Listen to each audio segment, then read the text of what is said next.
Ang programang ito ay rated SPG. Striktong patnubay at gabay ng magulang ang kailangan. Maaaring may masiselang tema, lengguwahe, karahasan, sexual, horror o droga na hindi angkop sa... Match kay Zoe nga itong sapatos na to! Tita? Dad? Ano ginagawa niyo dito? Bakit tapon yung sapatos na? Narito na nga ang ating pakabangan ngayong Miyerkules sa abot kamay na pangarap. Ikinalulungkot nga dito nila Giselle at RJ ang ibinalita dito ni Chef Gonzaga tungkol dito sa nakuha ngang fingerprint results dito kay Zoe na hindi nga daw ito tugma dahil ang nakuha lamang nila ay itong fingerprint dito ni Don Pepe na yun nga ay inaakala na may kilalaman nga itong si Zoe at itong si Moira. Subalit ay may nakuha naman silang panibagong ebidensya na magpapatunay na itong si Zoe ay sangkot nga dito sa nangyaring aksidente kay Don Pepe. At hindi na nga nagpatumpik-tumpik pa itong sina Giselle at RJ na hanapin ang ebidensya na ito. Kaya agad nagtungo ito sa hotel kung saan nanunuluyan itong si Moira. At nagulat naman itong sina Moira at ni Risa nang biglang pumasok itong sina RJ at itong si Giselle at naghahalungkat na kung saan-saan sa kanilang tirahan. At nagtanong nga itong si Moira na kung ano daw ang kanilang ginagawa ay hindi nga ito kumikibo. At ang sabi ni Giselle dito kay RJ na wala daw doon ang kanilang hinahanap. Kaya agad din silang umalis. At dito naman nagtataka itong si Moira na kung bakit naghahalughog ng mga gamit itong sina RJ at Giselle sa loob ng kanyang tinitirhan. At sabi naman dito ni Risa kay Moira na baka may ebidensya silang hinahanap.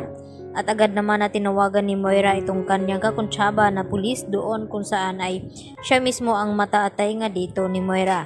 At dito na pag-alaman na may nakuha ngang ebidensya ang mga ito na sina RJ at Giselle laban dito kina Moira at Zoe. Sa akala na tapos na nga at absuelto na sila dito nga sa mga hinala ni RJ at Giselle. At dito naman na sinabi ni Giselle kung hindi daw kay Moira ay nakakatiyak ito na kay Zoe. Kaya agad na pinuntahan nila itong bahay ni RJ at laking gulat nga nila nang matagpuan sa kwarto ni Zoe itong nga sapatos. At sinasabi dito ni Giselle na match nga itong pinakita ng pulis dito sa kanila at dito sa sapatos na hawak ngayon ni Giselle at RJ. Kaya walang duda na pagmamay-ari nga ito ni Zoe. At bigla naman na dumating itong si Zoe at nagtanong sa kanila na kung ano daw ang ginagawa nila dito sa loob ng kwarto at kung bakit hawak daw nila itong sapatos ni Zoe. At hindi na nga makakatanggi pa itong si Zoe dahil ipinakita na nga ni Giselle ang hawak niyang ebidensya na magpapatunay na may kinalaman itong si Zoe sa nangyaring aksidente kay Don Pepe. At dahil sa galit ni Giselle ay hindi niya napigilan itong kanyang sarili na masaktan nga itong si Zoe. At pilit na pinapaamin na kung bakit gusto niyang paslangin ang kanyang lolo Pepe sa kung ano man ang dahilan.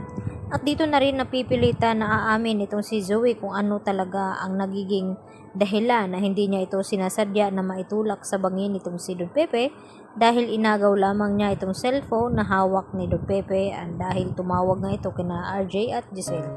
At ang ididiin dito ni Zoe ay walang iba kundi itong si Moira dahil siya naman talaga ang nagpapakidnap dito nga kay Don Pepe.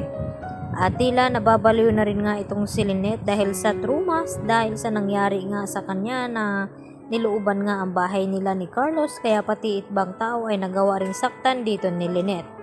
Kaya yan naman ang ating pakaabangan bukas kung makaligtas pa ba itong si Zoe sa mabigat na ebidensya na hawak ngayon ni RJ at Giselle. Yan lang po at marami pong salamat sa inyong panonood.